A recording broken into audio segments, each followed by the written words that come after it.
திராவிட model அரசின் சாதனைகளை cinema வசனம் போல் பேசிய மாணவியின் வீடியோ சமூக வலைதளங்களில் வைரலாகி வருகிறது.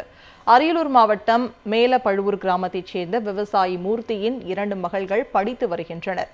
இவரது இளைய மகள் தர்ஷினி 11ஆம் வகுப்பு பயின்று வருகிறார். முதலமைச்சர் மு.க.ஸ்டாலினின் திட்டங்களால் ஈர்க்கப்பட்ட தர்ஷினி அவரின் சாதனைகளை திருவிளையாடல் படத்தில் வரும் வசனத்தை போல் பேசி சமூக வலைதளத்தில் பதிவிட்டுள்ளார். தர்ஷினியின் பேச்சு தற்போது வைரலாகி வருகிறது. திருக்குவளை மண்ணில் தோன்றிய கண்ணிய உருவம் தலைவர் கலைஞர் அவர்கள். நீயும் நானும் சொல்ல போவது சாதனைகளும் சரித்திரமும். வான்புகழ் வள்ளுவனுக்கு வீழ்த்தொடும் சிறை கண்டார்.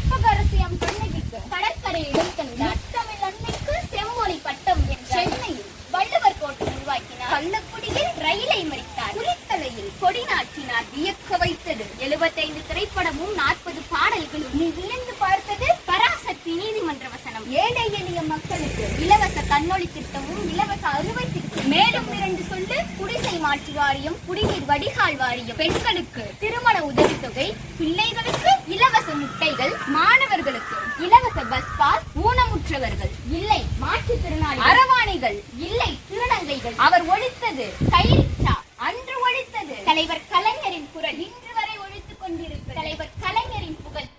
திருக்குவளை மண்ணில் தோன்றிய கண்ணிய உருவம் தலைவர் கலைஞர் அவர்கள். நீயும் நானும் சொல்ல போவது சாதனைகளும் சரித்திரமும். வான்புகழ் வள்ளுவனுக்கு வீழ்த்தொடும் சிறை கண்டார்.